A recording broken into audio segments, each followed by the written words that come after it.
Let's start with the captain and just talk about how this feels. I mean, playing for a state championship. I mean, like every senior's dream basically came true tonight, and everyone on their team just fought for it. And we wanted to beat them so badly. Like, we had it coming since like my freshman year. They've been big rivals, and they're a great team. So to beat them is just amazing, and it's the best feeling. Defensively, what did you guys do against them to kind of limit them? Just tried to get us out of our half as much as possible. Just keep the pressure on them, not on us, whenever possible. Yeah, they're a good team in the air, so basically we knew we needed to play feet and keep the ball on the ground the whole game to kind of take away their game in the air. How much did you? What did you guys do adjustment-wise from first half to second half? Because you guys didn't look like Westhill soccer in the first half. A lot of boot and scoot type of stuff, and I don't know, was it nerves? Was it panicking? Definitely nerves. Yeah. The nerves definitely got to us in the first half. You know, it was state semifinals. The nerves have to get to you. I mean, they're a good thing to keep you on your feet. But yeah, we've never been here before, so I think everyone was just kind of nervous, like didn't want to make a mistake. So then Dave kind of settled us down at halftime, and we started to play the way we know how to play. And Penny, yours was the goal that counted, right? Yeah. The first one. Just take me through it. I mean, both were quite similar goals. Carries down the right side, and then basically everything that we work on in practice, just bringing the ball down to the end line and cutting it back for a forward or anyone to just hit it in. Kirsten did it perfectly. You know, it was as much of a goal for her as it was for me, so I would also her. You guys didn't get many chances in the first half. Did you feel like you had to come out and play that much better and that much harder in the second half? Out the second half, just even harder than they did, and we did, and we ended up winning. Megan, talk about after they scored. 1-1, all of a sudden, it's a totally different game. You guys didn't let up, though. Yeah, we talked about it specifically, like in our huddle before the starters went out, and we said, we've always been able to come back from goal down or whatever, so even if they scored, keep your heads up that we got this, and I think that all of us had faith in the team tonight, and even when it was tied, we knew we still had this game. I wish I could. So I didn't mention to you, you're playing for a state championship. Do you realize that yet? Or? Oh, I mean, one only dreams of that, To make it a reality, it's just unreal. Julia, take me through the take me through the game-winning goal. Well, Tessa, she had a great run. She got around a player, and all you have to think about, as she's playing the ball in, there's so much to think about, but at the end it's just like an instinct just to get it at the back of the net. You have to watch the defender, you have to run, keep your eye on the ball, but in the end you got to get it. I say this all the time, we're family. We, on and off the field, and you can see it translate onto the field especially. You see us work together, we know we can pass it to anybody, and what they will do will benefit our team, not the individual. And that's really brought us far this season.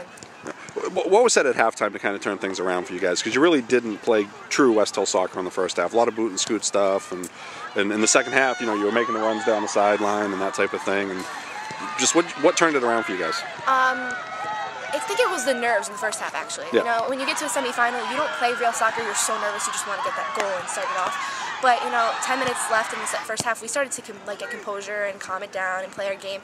And at halftime, Dave just reiterated the fact that we needed to settle it down, play our game, play feet. And that really made us, it was a big turnaround for us. And actually, I think it was the goal that was disallowed that really brought us to our turning point, that really just made us want it even more.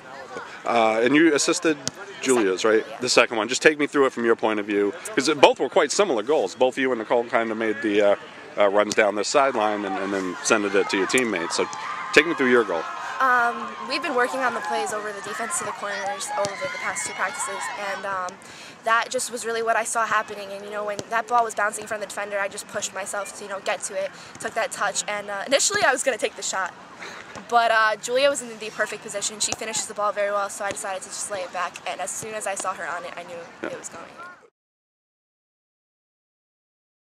And just, what'd you say to him at halftime to kind of turn things around? Because you weren't playing Westhill soccer in that first half, I thought. Well, I didn't think we really played Westhill soccer in the second half. I said, we've got to beat them at their game to be able to play our game, and I don't think we beat them at their game, but we matched them at their game, and then when we got the chance to score, we scored, which was, the girls did things right. I'm constantly telling them to pull the ball back from the corner rather than shooting it from an angle, and they did me proud today.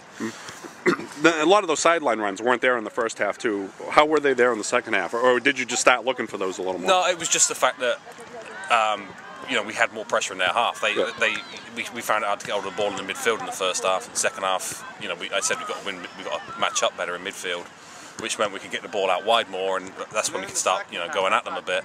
And also, Julia Busto was having the hottest day ever, so that's why she was out there and you know, have a rest and then back out. So when you got someone that's hot, you leave them out there.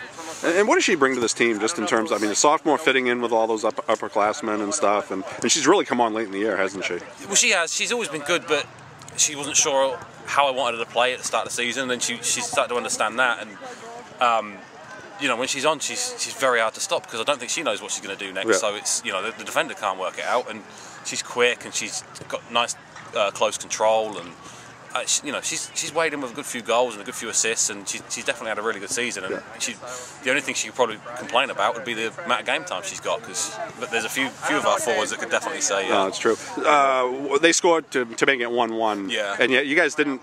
You know, I was expecting a drop off, but that drop off never came. You guys came right back. And no, well, we talked about before the game that you got to play. It's not good even playing for 80 minutes. It's 85 minutes, and just to stay focused. And you know, and they did well. They just came back. To be honest with you, I changed formation just before they scored to try and go a little bit more defensive, and then we sprung straight back to the formation we've played all year, and I just think it stops defenders being able to defend and just get balls forward. So it's just a better way for us to play it. Yeah. When the season started, you knew you had a good team coming back, a lot of talent in that junior and senior class. Yeah. Did you ever expect to play for a state championship? No. How's it happen? I thought we'd actually do better in FCX than we would in state. Yeah. Because we know what was coming, but it's happened just because, you know, the team's really bonded well together, and they've worked hard in practice for the most part, and I don't know, it's not luck.